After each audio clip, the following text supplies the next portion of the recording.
La CENI a présenté lundi les statistiques des candidats à la présidentielle prévue mercredi 20 décembre 2023. À en croire son rapporteur Patricia Nseya, 24 candidats ont été enregistrés, dont une femme, détaille tout à l'heure. Les terroristes du M23, en collaboration avec les RDF, ont lancé un assaut contre une position de l'armée au territoire de Rutshuru, précisément dans le groupement de Kisigari au nord Kivu, dans la nuit de lundi à mardi. Information livrée par l'armée congolaise dans un communiqué rendu public mardi. Nous allons également parler des 57 ans d'âge du directeur général de Espace 50, Jean-Marie Kassamba. La rédaction reviendra sur son parcours que vous suivrez tout à l'heure. C'est l'heure du journal et c'est sur Télé 50. Merci de nous suivre depuis Kinshasa. 49 formulaires retirés, 24 dossiers des candidats enregistrés par la CENI, dont une femme. Information livrée lundi par le rapporteur de la CENI, Patricia Nseya, au lendemain de la fermeture du bureau de réception et traitement des candidatures pour la présidentielle le 8 octobre.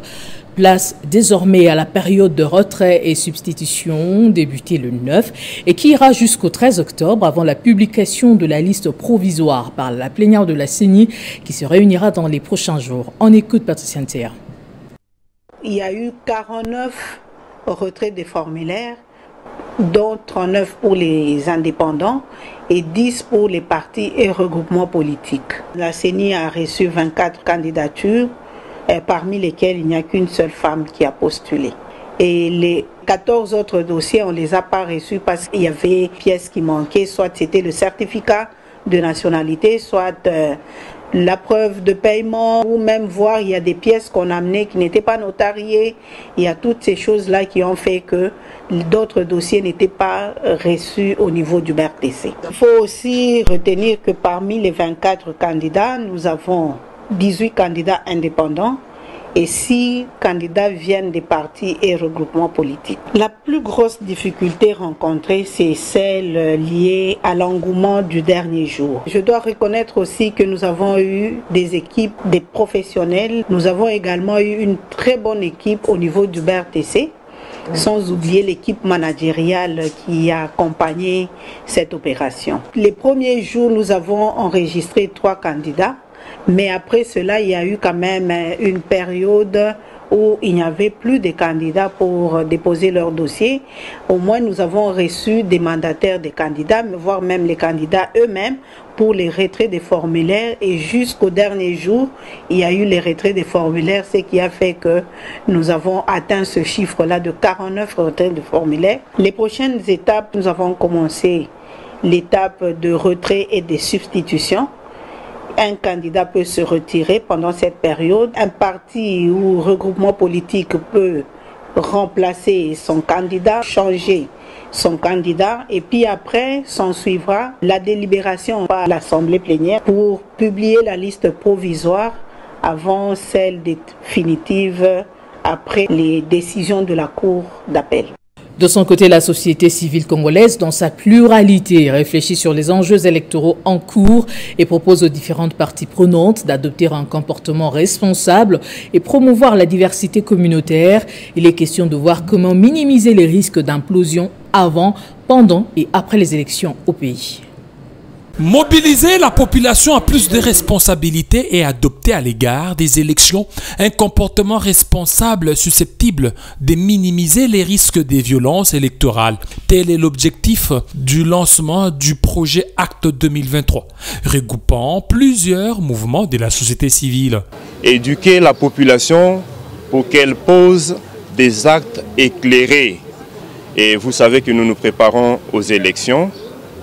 Poser des actes éclairés, c'est se choisir des représentants qui seront à même de mener ce pays vers son développement. Nous nous sommes unis comme société civile pour voir comment nous pouvons accompagner ces processus électoraux. Pour concrétiser ce projet, les 3 structures de la société civile, CEPAS, INAD et Bouteli, ont procédé à la signature officielle de l'arrangement particulier qui régira leur collaboration. Il y a eu un projet en consortium sur l'éducation civique et électorale qui s'est réalisé Et maintenant, les projets actuels, c'est la continuité de ces projets-là. Donc, ce qui signifie que ce n'est pas tellement en retard. Il y a eu déjà une base auprès de la population en ce qui concerne l'éducation civique et électorale. La mise en œuvre de ce projet pourrait contribuer à un climat apaisé avant, pendant et après les élections en promouvant les comportements des vivre ensemble.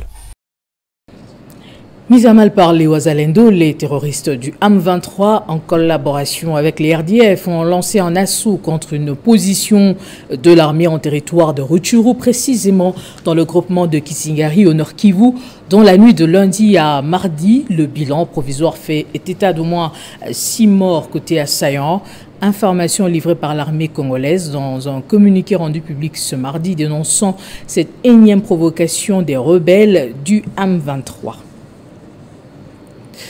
Accusé de détournement des deniers publics et pour avoir surendetté la ville de Kinshasa, une motion de défiance a été initiée contre le gouverneur de la ville-province de Kinshasa, Jean-Téné Ngobila, par les députés provinciaux de Kinshasa. C'est ce qui ressort d'un communiqué signé par le rapporteur de l'Assemblée provinciale de Kinshasa, Junior Nembalemba, lundi.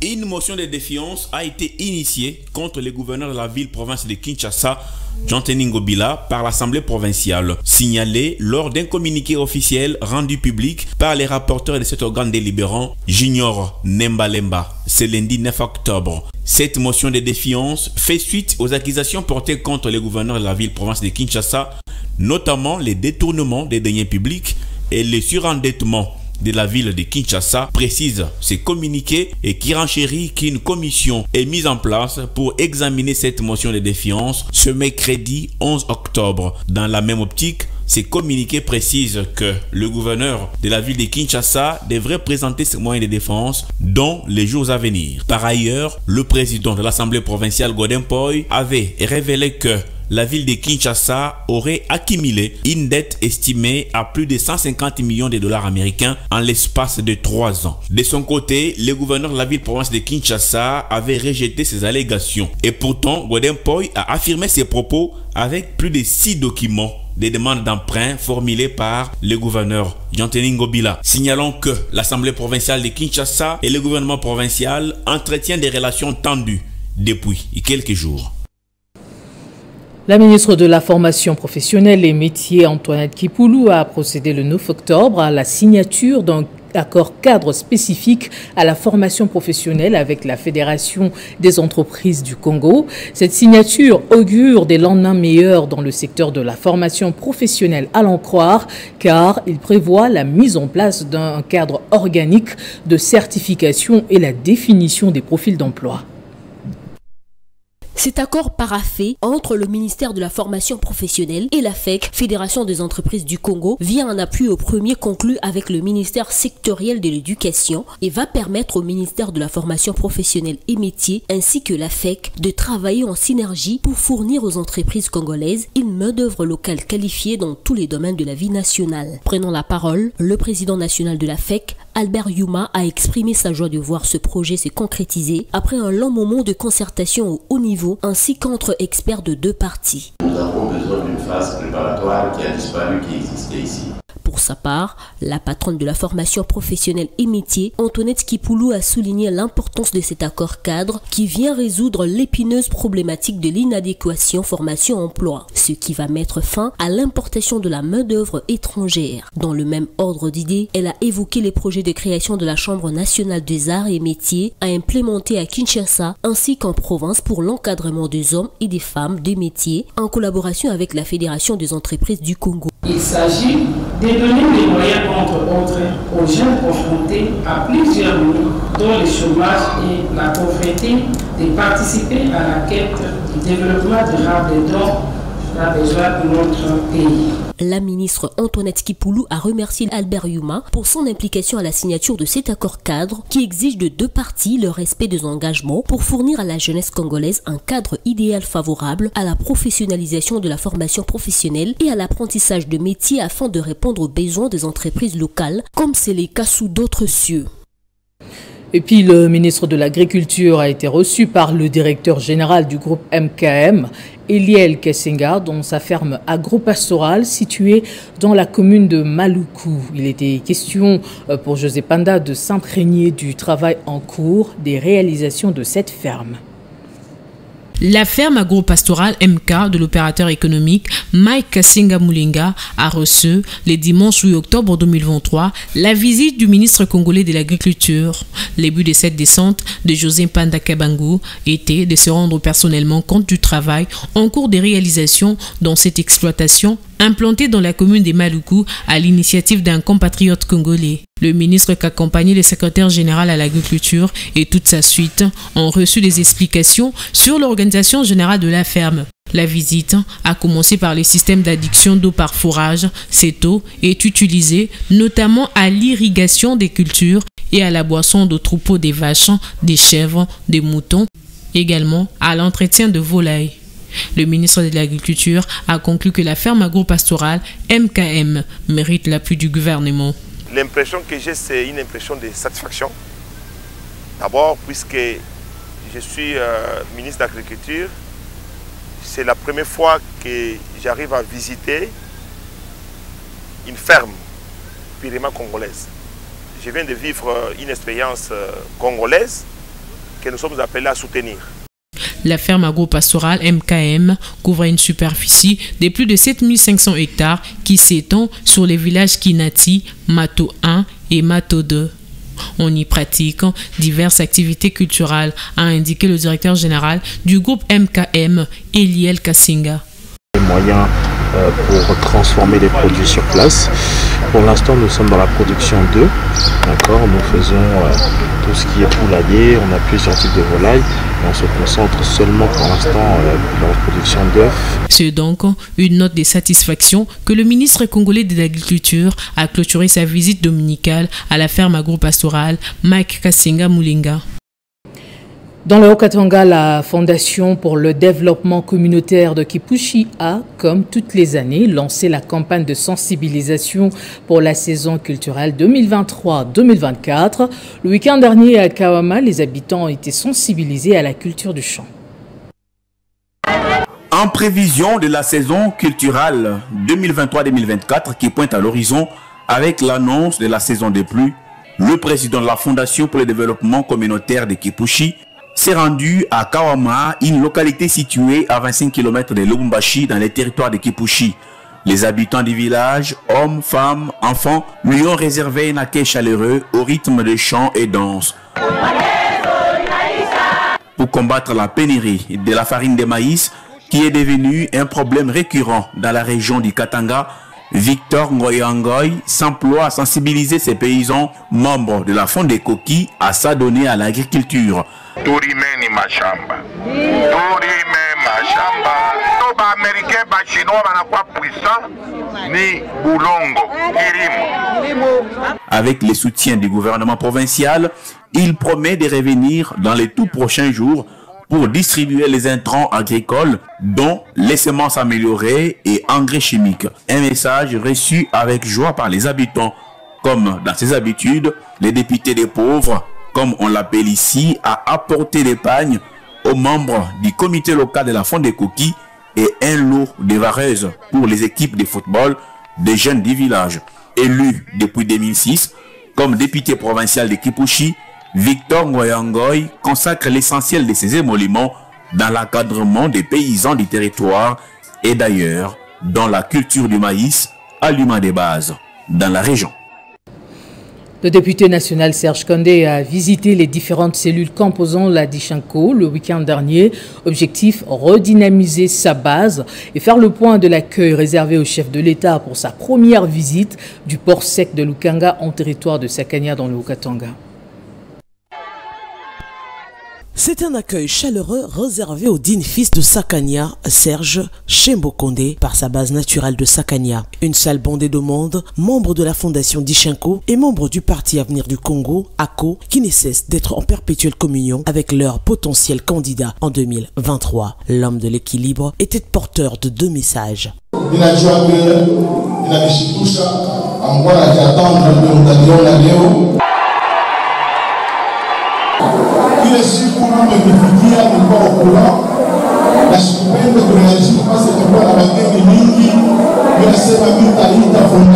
L'occasion était belle pour remercier la Fondation d'Ishenko pour l'accueil réservé au chef de l'État lors de sa première venue à Sakania, au port sec de Lukangaba. Ce n'était pas une activité politique comme à l'accoutumée. J'ai profité de mon séjour à Sakania pour rencontrer les responsables des différentes cellules. Donc nous avons des structures qui animent notre fondation sur le territoire de Sakania et les chantiers que vous voyez là, ce sont les responsables de ces cellules. On a eu l'occasion de les rencontrer, de les mettre ensemble, question d'échanger, redynamiser la fondation pour préparer les élections. Il était de notre devoir de les réunir et dire solennellement merci au nom du président de la République, Félix-Antoine Tshisekedi Tshilombo. Tous sont unanimes et ne jurent que sur le double brassard de Sakania au regard des multiples actions réalisées en 5 ans de son mandat. Dans le registre similaire, le directeur général de l'Office congolais de contrôle, Etienne Chimanga, s'est rendu dans le Haut-Katanga et au Lualaba sur invitation du chef de l'État pour assister à la pose de la première pierre du pont qui va relier la RDC à la Zambie sur la rivière Luapula dans le territoire de Kasenga et l'inauguration du port sec à Sakania. Après avoir assisté à la cérémonie grandiose d'inauguration du port sec de Lukamba, situé dans le territoire de Sakania, présidé par le chef de l'État, les DG de l'Office congolais de contrôle, dont les soucis de matérialiser la vision du président de la République, s'est rendu à la section de l'OCC Kasenga, où un nouveau bâtiment moderne est en construction et dont l'inauguration est incessante. Le directeur général de l'Office congolais de contrôle a profité de l'occasion pour conscientiser les agents de ce coin au travail bien fait et surtout d'être vigilants aux marchandises qui passent par cette frontière. L'agence de Kasumbalesa a constitué la deuxième étape de la visite d'inspection de l'infatigable DG de l'OCC. La visite a commencé par les bâtiments administratifs où il a été accueilli par les agents et cadres de cette agence. De là, il a pris la route des Mokambo et Sakania. Dans ces différentes entités, le docteur Etienne Chimanga et sa suite ont visité les installations en vue de palper les difficultés qu'ils rencontrent des agents dans leur travail. Comme vous le savez, sa mission, le contrôle de la qualité. On ne peut pas faire la qualité lorsqu'on n'a pas des infrastructures modernes. C'est ainsi qu'il était question. Pour regarder et respecter la vision des chefs de l'État, l'Office congolais s'est engagé à construire le laboratoire et les bâtiments administratifs modernes dans la direction provinciale de Lualaba. C'est dans ce cadre que nous avons fait une mission d'itinérance pour nous rendre compte de l'évolution, des buts de travaux de construction de ces édifices, comme je venais de le citer, le bâtiment administratif. C'est le 6 octobre 2023, avant son retour pour Kinshasa, que le directeur général de l'OCC a été reçu par les agents et cadres de la direction provinciale du Haut-Katanga, DIRCAT. Après un bain de foule et un mot aux travailleurs, les DG s'est mis à l'écoute des différentes catégories sociales. Il a successivement reçu les mamans veuves, retraités de l'OCC, les délégués syndicaux, le staff dirigeant, pour ne citer que ceci. Ensuite, s'en suivra la visite des laboratoires de Lubumbashi qui clôturera son séjour dans le Haut-Katanga et dans le Lualaba. Elle va devoir procéder au curage de toutes les rivières à travers toute la ville-province de Kinshasa. Cette mission lui est conviée eu égard aux nombreuses actions déjà réalisées. Il s'agit de l'entreprise Aaron Sefou qui, depuis un bout de temps, s'active aux travaux de curage des collecteurs du pont Makelele qui sépare la commune de Banalungwa et Kintambo. Dans cet endroit, à chaque fois qu'il pleuvait, les habitations environnantes passaient la nuit à la belle étoile, mais grâce aux travaux d'écurage exécutés par l'entreprise Aaron Sefou, ces habitants qui longent ces ponts espèrent un retour à la normale. Ici, il sera jeté un deuxième pont, toujours sous la rivière Lubudi. Comme vous avez constaté, on a commencé aujourd'hui à faire le forage pour couler les pieux. Nous sommes au premier forage, puis on va continuer. En principe, au total, il y en a 22. On va couler 22 pieux.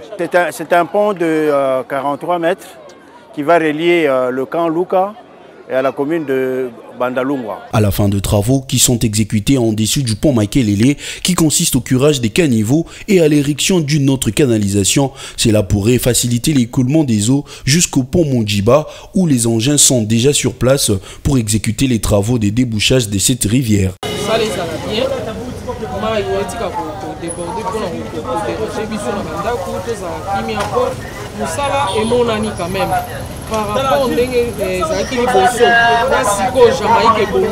Au pont Makelele, il était également question de faire l'inspection sur le pont Lubudi, nouvellement jeté par Aaron Siefou au quartier Kanluka. Cette infrastructure rencontre l'assentiment de la population.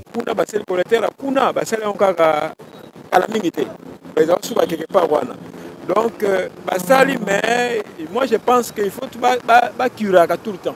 Toujours au Kanluka, dans cette commune enclavée, l'entreprise Aaron Siefou érige encore un autre pont. Celui-ci sépare la commune de Bandalungwa au quartier Kanluka avec une longueur de 43 mètres. Cette infrastructure, dont du chef de l'État Félix Tshisekedi, est une réponse aux désidérata posés par les habitants de ces deux municipalités, à savoir Kitambo et Bandalungwa.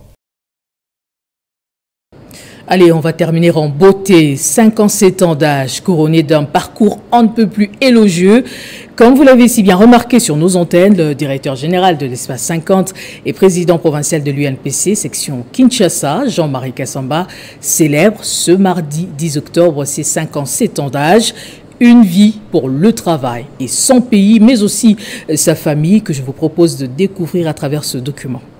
Comment fait-on pour parler d'un homme de 57 ans avec le vécu du double de cet âge? Un homme capable du meilleur dans toutes ses entreprises au sens propre de l'expression. Jean-Marie Kassamba est un homme déterminé et forgé par ses origines, comme le témoignent nombreux de ses proches. Parti de son village natal, les bras ballants et la tête plein des rêves, c'est en monument des médias qu'il s'impose au pays quelques années après. Durant des heures, des jours même, nous avons entendu des gens parler de lui, des collaborateurs, des élus, des ministres, des confrères, des amis et surtout la famille. Cette dernière catégorie résume toute sa vie. Jean-Marie Kassamba a commencé pour elle, il est motivé pour elle, tout ce qu'il fait d'une manière ou d'une autre, c'est pour sa famille. La fois où il a eu la capacité vraiment déjà lui d'être disponible pour nous et nous tous de pouvoir nous rassembler, j'ai vu un élan d'émotion de mon père que j'ai rarement vu en fait. Et c'est là où je me suis vraiment rendu compte que tout le travail que les gens peuvent voir, c'est un travail de passion. Mais avant tout, il le fait pour ses enfants. Avant tout, il le fait pour sa famille. Et de voir cette joie-là, ça m'a rassuré. Professionnellement, Jean-Marie Kassamba, c'est la parole, c'est l'image. Grâce à DCI ou Fauteuil Blanc qui a fait défiler des décideurs dans des chefs d'État ou encore Télé 50, le projet de toute une vie, tout le monde a eu affaire à lui au moins une fois dans l'exercice de sa passion. Il est arrivé au sommet, il le sait. Il profite et fait profiter, même si cela ne lui est pas toujours rendu de manière équitable. Ça lui a terrassé, vraiment terrassé. Il nous arrivait qu'on mette la nourriture sur la table. Il suffit de prendre juste sa première fourchette pour la bouche, c'était fini. Et là, il te dit, Ambroise, est-ce que moi je mérite ça? Mais rien n'ébranle l'homme. Au contraire, c'est quand il est attaqué qu'il s'adapte et développe des moyens de défense pour revenir le plus fort possible quand on pense qu'il est à terre. On l'a rencontré dans un de ses appartements à Gombe, dans la méditation, avec un ensemble J3 sur les épaules, à quelques heures de ce nouvel âge. Quand on m'attaque, je deviens plus coriace encore. J'excelle dans l'adversité.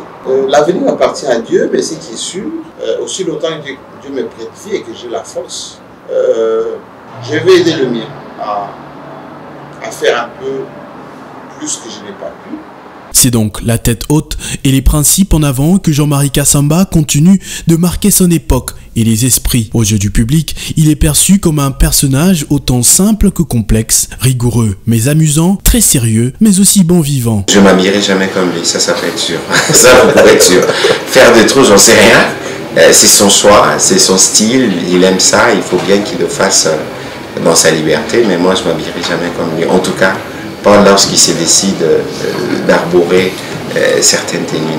Je sais que tu aurais voulu que maman soit là pour voir vos 57 ans. Là où elle est, je sais qu'elle est fière de toi. Elle nous a fait que précéder de l'autre côté. Je sais qu'elle est là-bas, elle intercède pour nous, malgré les hauts et les bas, que nous soyons toujours en bonne santé. Donc bravo aussi à maman, elle qui vous a mis au monde. Mais quand les caméras arrêtent de tourner, Jean-Marie Kassamba retourne à l'essentiel. Souvenez-vous de l'introduction, la famille. Il ne pose plus de questions, il donne le biberon et comble sa famille d'affection. Son épouse, la plus heureuse, évoque un JMK, super papa. Jean-Marie, c'est un père excellent. Excellent pour ses enfants, ça je te rassure. Donc il sait faire la part des choses, il sait passer le temps avec les enfants. Oui, c'est un mari très amoureux, très attentionné. En fait, moi-même parfois je suis surprise de voir ce qu'il fait. Il est très attentionné. Quand je lui dis, là si je l'appelle pour lui dire que j'ai mal à la tête, j'ai de maux de tête, il va me dire, ah mais attends, je viens te prendre, on va à l'hôpital. Malgré le travail et le succès, au sommet de la montagne et sous les projecteurs, Jean-Marie Kassamba, 57 ans plus tard, ne se limite pas qu'à profiter du spectacle. L'homme sait pertinemment d'où il vient et tout ce qu'il s'est promis à lui-même et fait tout pour que cela dure le plus longtemps possible. Et nous lui souhaitons le meilleur pour ce nouvel âge. On va prendre le rappel des titres avant de nous quitter. La CENI a présenté lundi les statistiques des candidats à la présidentielle prévue mercredi 20 décembre 2023. À en croire son rapporteur Patricia Nteya, 24 candidats ont été enregistrés, dont une femme. Les territoires du M23, en collaboration avec l'RDF, ont lancé un assaut contre une position de l'armée au territoire de Rutshuru, au Nord Kivu, dans la nuit de lundi à mardi. Information livrée par l'armée congolaise dans un communiqué rendu public ce mardi. Nous avons eu également une page rose, Jean-Marie Kassamba qui célèbre ses 57 ans d'âge ce 10 octobre. La rédaction est revenue sur le parcours du patron de Espace 50 et président provincial de l'UNPC Kinshasa. Voilà qui met fin à cette édition du journal. Merci de votre attention exigeante. Excellente suite de nos programmes. Prenez soin de vous.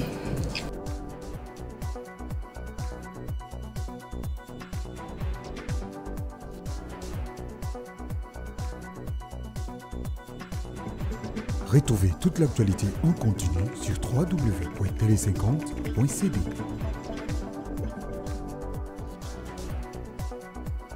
Les familles AGH Matembo Toto, questeur de la CENI et Kassongo Ndimina ont la profonde douleur de vous annoncer le décès suite d'une maladie de leur sœur, tante, mère et grand-mère, Marie Aimé Kassongo Wamukasa. Décès survenu ce jeudi 5 octobre 2023 à 15h à Kinshasa en attendant les formalités de rapatriement de la dépouille mortelle à Lubumbashi prévues le jeudi 12 octobre 2023 pour l'inhumation. Le recueillement se tient respectivement à Kinshasa en la salle Météo, référence entrée Météo, premier virage, avenue Kamari 2, numéro 4, quartier Congo, Météo, commune d'Engaliema. À Lubumbashi, en la résidence familiale, avenue Mweka, numéro 24, quartier Mampala, Gécamine, commune de Lubumbashi. Ces communiqués tiennent lieu de faire part.